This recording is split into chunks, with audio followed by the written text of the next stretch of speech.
Hello, my darling, and welcome to today's story time. Thank you again to those of you who've reached out to me, who are part of the Patreon, and who have donated. You guys make this channel possible, and I am grateful to you every day. We have our cozy fire in the background to help you sleep. Now, on with our story time. The Trail of the Gods. In the fall of the year, when the days were shortening and the bite of the frost was coming in the air, White Fang got his chance for liberty. For several days there had been a great hubbub in the village. The summer camp was being dismantled, and the tribe, bag and baggage, was preparing to go off to the fall hunting. White Fang watched it all with eager eyes, and when the teepees began to come down and the canoes were loading at the bank, he understood. Already the canoes were departing, and some had disappeared down the river. Quite deliberately, he determined to stay behind. He waited his opportunity to slink out of camp to the woods. Here, in the running stream, where ice was beginning to form, he hid his trail. Then he crawled into the heart of a dense thicket and waited. The time passed by, and he slept intermittently for hours. Then he was aroused by Gray Beaver's voice calling him by name. There were other voices. White Fang could hear Gray Beaver's squaw taking part in the search, and Mitsaw, who was Gray Beaver's son. White Fang trembled with fear, and though the impulse came to crawl out of his hiding place, he resisted it. After a time, the voices died away, and sometime after that, he crept out to enjoy the success of his undertaking. Darkness was coming on, and for a while, he played about among the trees, pleasuring in his freedom. Then, and quite suddenly, he became aware of loneliness. He sat down to consider, listening to the silence of the forest and perturbed by it. That nothing moved nor sounded seemed ominous.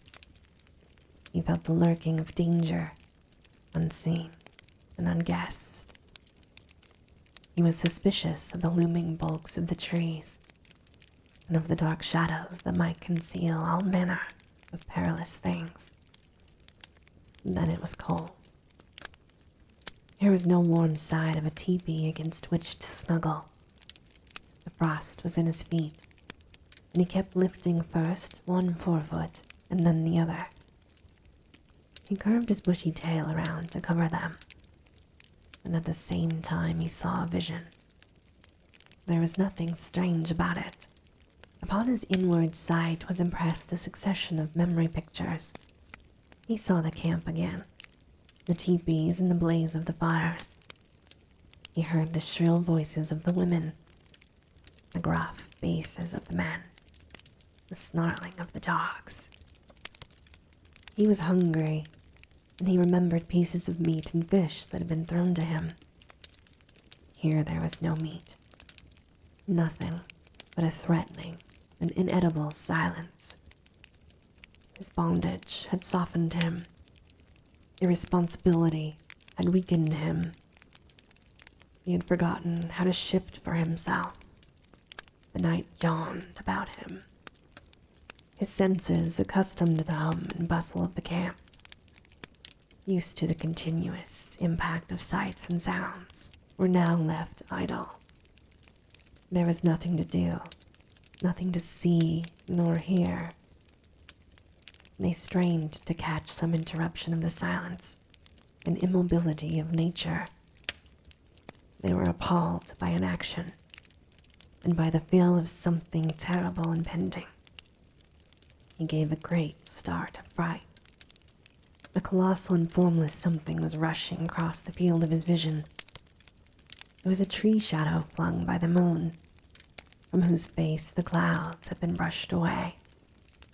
Reassured, He whimpered softly, then he suppressed the whimper for fear that it might attract the attention of the lurking dangers.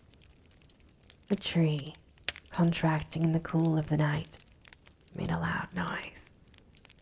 It was directly above him. He yelped in his fright. A panic seized him, and he ran madly towards the village. He knew an overpowering desire for the protection and companionship of man. In his nostrils was the smell of the camp smoke. In his ears the camp sounds and cries were ringing loud.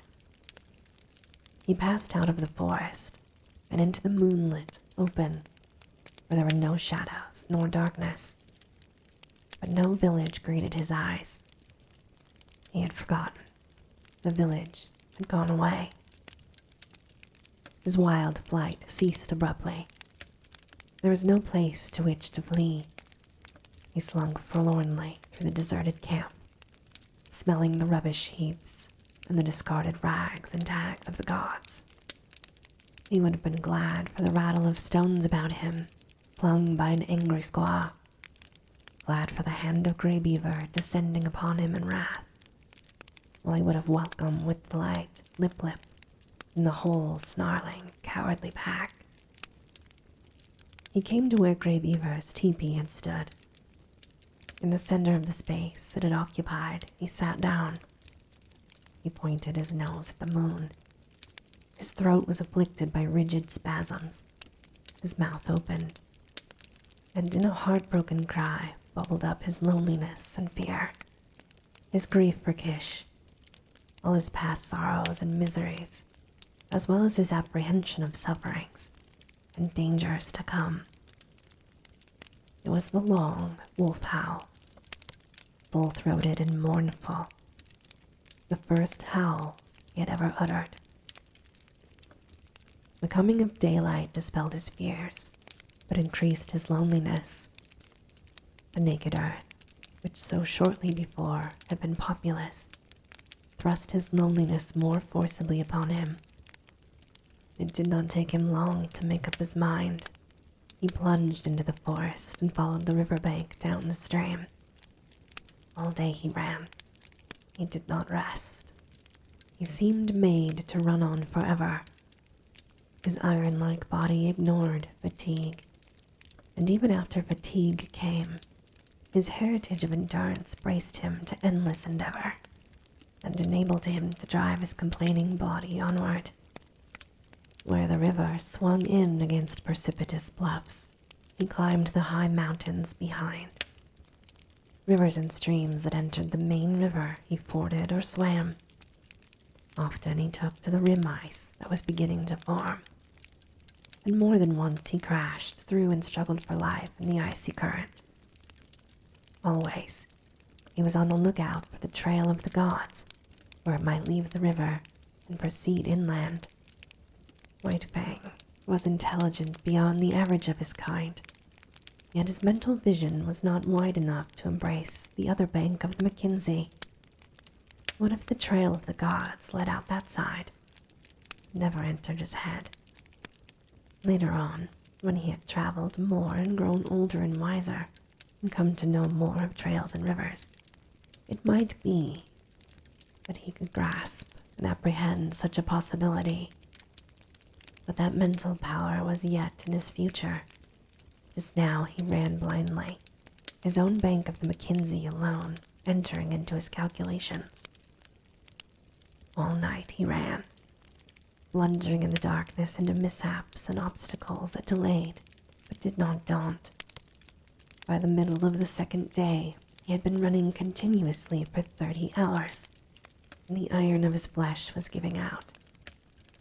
It was the endurance of his mind that kept him going.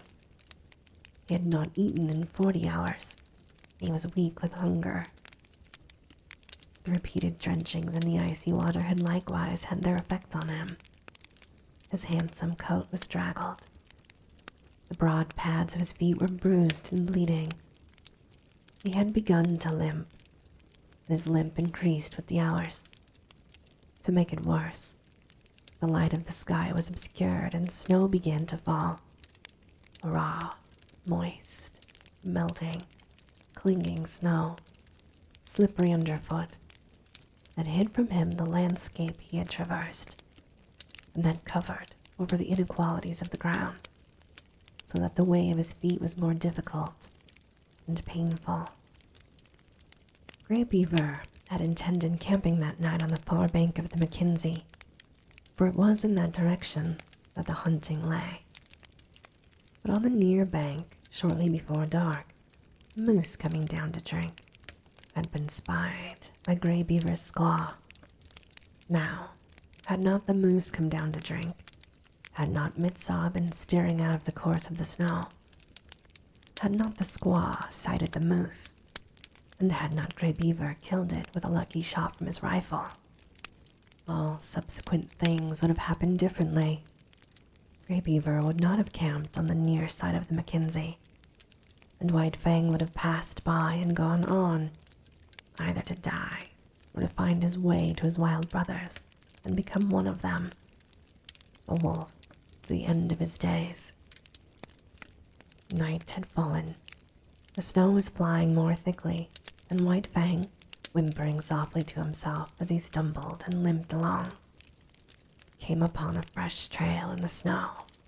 So fresh was it that he knew it immediately for what it was.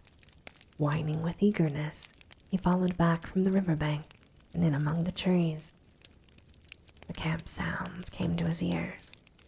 He saw the blaze of the fire, a squaw cooking, and Grey Beaver squatting on his hams and mumbling a chunk of raw tallow. There was fresh meat in the camp. White Fang expected a beating. He crouched and bristled a little at the thought of it, but then he went forward again. He feared and disliked the beating he knew to be waiting for him, but he knew further that the comfort of the fire would be his, the protection of the gods, the companionship of the dogs. At last, the companionship of enmity, but nonetheless, a companionship. He came cringing and crawling into the firelight. Grey Beaver saw him and stopped munching his tallow. White Fang crawled slowly, cringing and groveling in the abjectness of his abasement and submission. He crawled straight toward Grey Beaver, every inch of his progress becoming slower and more painful. At last, he lay at the master's feet, into whose possession he now surrendered himself, voluntarily, body and soul. Of his own choice, he came in to sit by man's fire and to be ruled by him. White Fang trembled, waiting for the punishment to fall upon him. There was a movement of the hand above him. He cringed involuntarily under the expected blow. It did not fall. He stole a glance upward. Grey Beaver was breaking the lump of tallow in half. Grey Beaver was offering him one piece of the tallow. Very gently and somewhat suspiciously. He first smelled the tallow and then proceeded to eat it. Grey Beaver ordered meat to be brought to him and guarded him from the other dogs while he ate.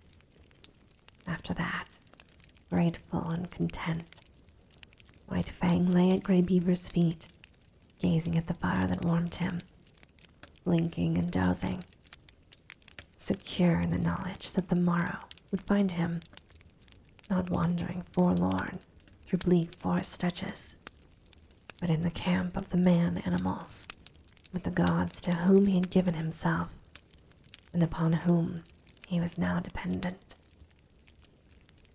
And this, my darling, ends our story time for today. As always, I hope that you have very sweet, creepy dreams.